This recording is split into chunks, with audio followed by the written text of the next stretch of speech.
जब आप अपने घर में बीज लगाकर कोई पौधे उगाते हैं या फिर जब आप नर्सरियों से पौधे लाते हैं तो शुरू के कुछ दिन तो वो बहुत ही अच्छे से बढ़ता रहता है, लेकिन कुछ दिनों के बाद वो कमज़ोर होने लगता है। प्लांट के पत्ते ढीले होने लगते हैं और वो आहिस्ता आहिस्ता मरने लगता है और हम भी समझ नहीं पाते कि हमसे कहाँ गलती हो गई है जिसकी वजह से ये इतना ज़्यादा ख़राब हो रहा है।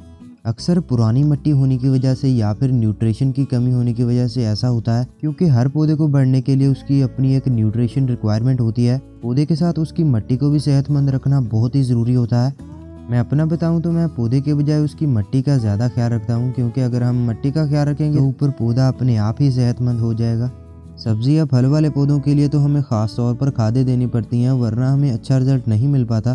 केमिकली फर्टिलाइजर्स हमारी सेहत के साथ साथ हमारे पौधे की मिट्टी की सेहत को भी बहुत ही डैमेज करते हैं। तो इसलिए आज की इस वीडियो में मैं आपको 6 ऐसे ऑर्गेनिक फर्टिलाइजर्स के बारे में बताऊंगा जो कि ना तो हमें कोई नुकसान देंगे और ना ही हमारे पौधे की मिट्टी की सेहत को कोई नुकसान पहुंचाएंगे। ऑर्गेनिक फर्टिलाइजर्स के मुतालिक मैंने एक कोर्स शुरू किया है। इससे पहले मैंने 3 कंपोस्ट के बारे में वीडियो बनाई थी, ये उसका पार्ट 2 है। आज की इस वीडियो में मैं इन 6 फर्टिलाइजर्स के बारे में बताऊंगा और इनको अपने गमलों में इस्तेमाल करने का तरीका भी आपको इसी वीडियो में बताऊंगा। तो फिर चलिए शुरू करते हैं।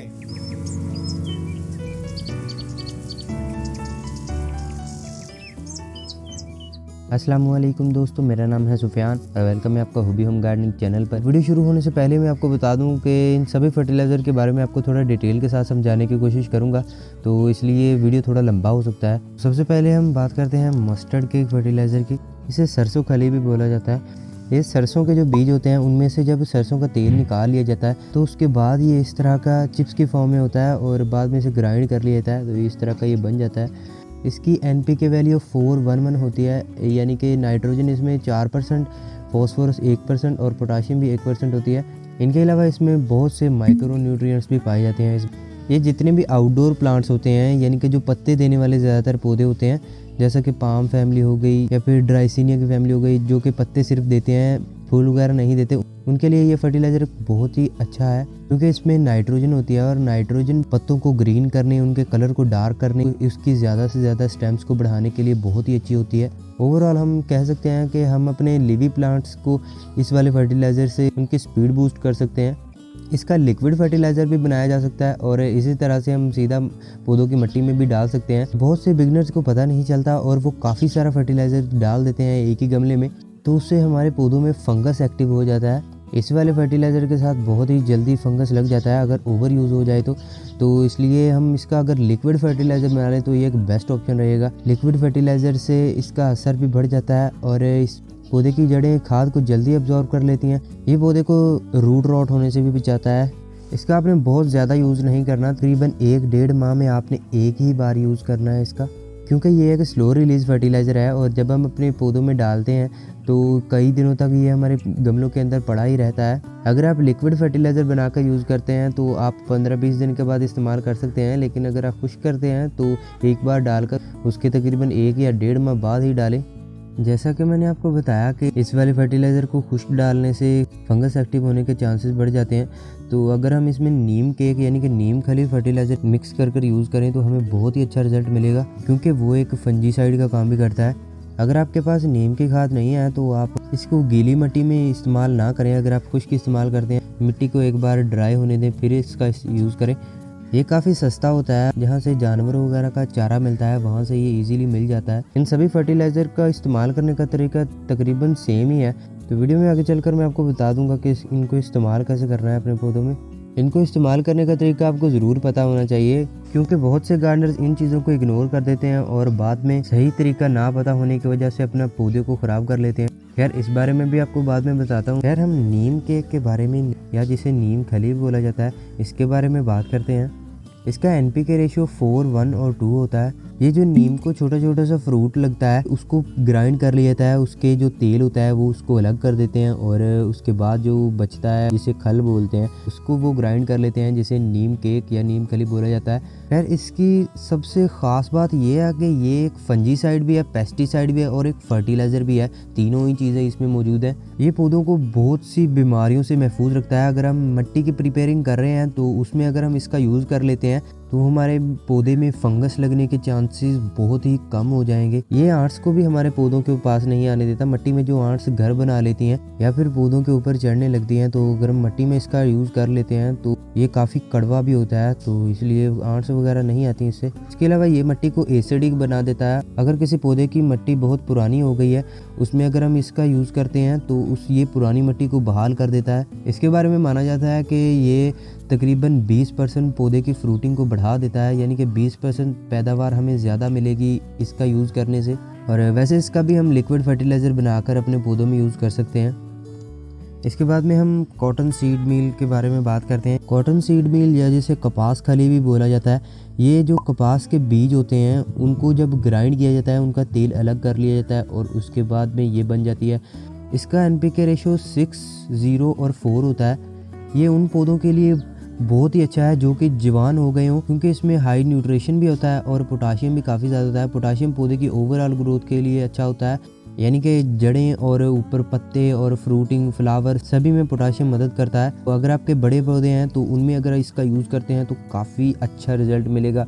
और ये भी एक सस्ते फर्टिलाइज़र में से एक फर्टिलाइज़र है। ये मिट्टी के pH को मेंटेन कर देता है। मिट्टी के pH को बेसिकली ये कम करता है। ये एसिड लविंग प्लांट्स के लिए बहुत ही अच्छा होता है। इसके अलावा इसका मिट्टी में रेगुलर यूज़ करते रहने से मिट्टी नरम भी हो जाती है।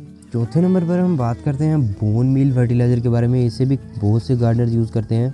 जहाँ पर जानवरों को ज़िबा किया जाता है, उसे उन्हें हलाल किया जाता है, वहाँ पर उनकी जो हड्डियाँ वगैरह बचती हैं उन्हें ये ले जाते हैं और उन्हें हाई टेम्परेचर पर स्टीम किया जाता है ताकि इसमें जो हार्मफुल बैक्टीरियाज हैं वो सारे मर जाएं। उसके बाद में इसे ग्राइंड कर पैक कर दिया जाता है। इसका NPK रेशो 3, 15 और 0 होता है। इसके अलावा इसमें कैल्शियम भी काफ़ी ज़्यादा मिकदार में पाई जाती है। इसमें फॉस्फोरस की मिकदार काफ़ी ज़्यादा होती है, तो इसलिए ये जितने भी रूटेड प्लांट्स होते हैं, यानी कि जिनकी जड़ें ज़्यादा से ज़्यादा बढ़ती हैं, जैसा कि गुलाब की जड़ भी काफ़ी बढ़ती है, स्पाइडर प्लांट्स की जड़ भी काफ़ी बढ़ती है और कैक्टस और सैकुलेंट्स पौधों की जड़ बहुत ही छोटी होती हैं, तो इसलिए उनमें ये ज़्यादा काम नहीं करेगा। जितने भी प्लांट्स की जड़ें काफ़ी ज़्यादा बढ़ती हैं उनके लिए ये बहुत ही अच्छा फर्टिलाइज़र है। फॉस्फोरस पौधे की जड़ों को काफ़ी ज़्यादा मजबूत कर देती है। जितनी ज़्यादा जड़ें मजबूत होंगी उतना ही ज़्यादा ऊपर पौधा भी अच्छा होगा।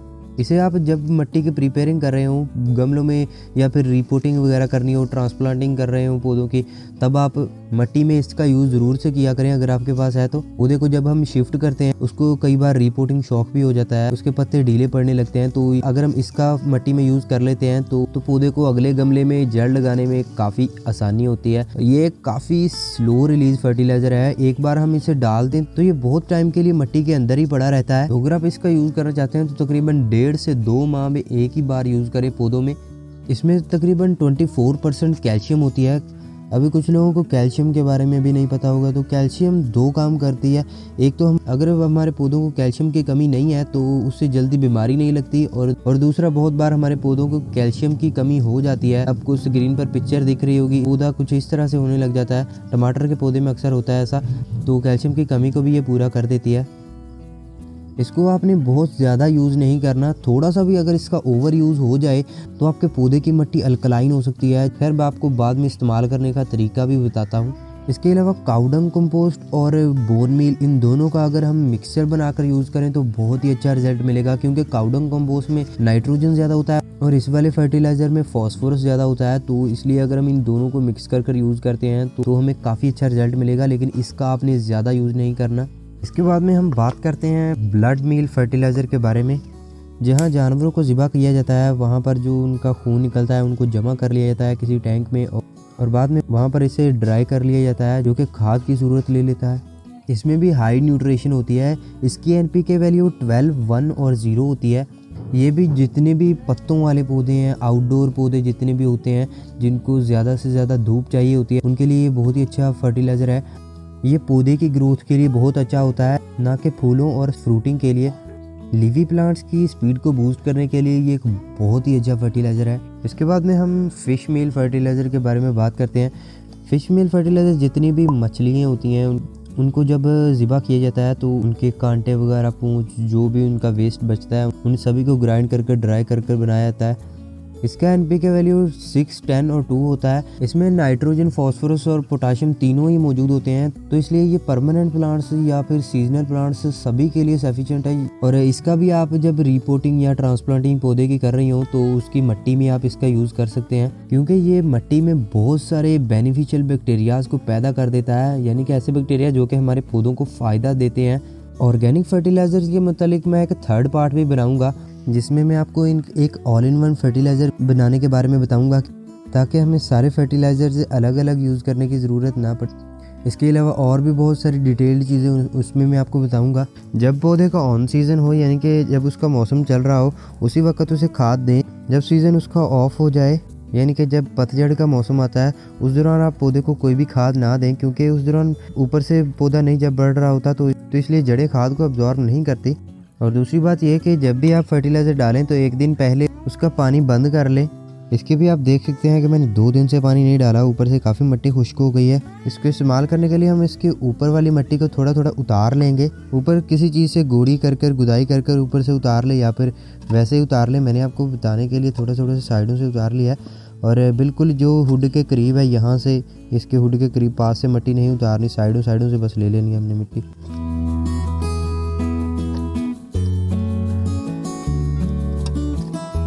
मिट्टी मैंने निकाल लिया है। अभी हम इसके राउंड में खाद को डालेंगे, जो भी आपने खाद डालनी हो। इन सभी में से जो नीम के खाद है, ये थोड़ी आप ज़्यादा भी डाल दें तो चलेगा, लेकिन ख़ास तौर पर बोन मील, ब्लड मील और फिश मील, इन तीनों के लिए आपने यही वाला मेथड अप्लाई करना है। इस खाद को आपने इसके राउंड में थोड़ा थोड़ा सा इस तरह से डाल देना है, बहुत ज़्यादा नहीं डालनी, बिल्कुल पौधे के हुड के करीब भी नहीं डालनी। और दोबारा से हमने जो मिट्टी निकाली थी इसी में दोबारा से डाल देंगे। इसको मिट्टी में दबाने का इसलिए कह रहा हूँ, क्योंकि अगर हम मिट्टी के ऊपर ही रखेंगे तो उससे इंसेक्ट्स भी आ सकते हैं और फंगस भी एक्टिव हो सकता है। ब्लड मील फर्टिलाइज़र और फिश मील अगर हम इसका मिट्टी के ऊपर ही यूज़ कर लेते हैं तो बहुत ही चांस होते हैं इंसेक्ट्स वगैरह आने के। और फर्टिलाइज़र डालने के बाद इसे फ़ौरन पानी भी दे दिया करें। तो यहाँ पर एक सवाल पैदा होता है कि हमारे पास तो इतने सारे पौधे होते हैं, तो सभी में अगर हम पहले मिट्टी निकालेंगे, फिर दोबारा से फर्टिलाइज़र डालेंगे और ऊपर से दोबारा से मिट्टी डालेंगे, तो ये काफ़ी डिफ़िकल्ट हो जाएगा। जो मेथड मैंने आपके साथ शेयर किया है, ये आप अप्लाई करें तो ज़्यादा अच्छा रहेगा। अगर आप नहीं चाहते तो आप जिस भी खाद को डालना चाहते हैं उसके ऊपर मिट्टी के ऊपर सीधा इसी तरह से स्प्रिंकल कर दें। ध्यान रहे कि आपने बहुत ज़्यादा यूज़ नहीं करना किसी भी पौधे में। और ऊपर से हम इसी तरह से गोड़ी कर देंगे, इससे थोड़ा बहुत मिट्टी के नीचे चला जाएगा फर्टिलाइज़र। तो अगर आप वो वाला मेथड अप्लाई नहीं करना चाहते तो आप इस तरह थोड़ा बहुत इस तरह से काम चला सकते हैं। और फर्टिलाइज़र डालने के बाद फ़ौरन इसमें पानी भी डाल दिया करें। तो वीडियो पसंद आई हो तो लाइक कर दें, और इसका नेक्स्ट पार्ट जानने के लिए और गार्डनिंग के मुतालिक इसी तरह के और भी इन्फॉर्मेटिव वीडियोस देखने के लिए चैनल को सब्सक्राइब कर लें। अब चलता हूँ, फिर किसी नई वीडियो के साथ मिलेंगे। अल्लाह हाफ़िज़।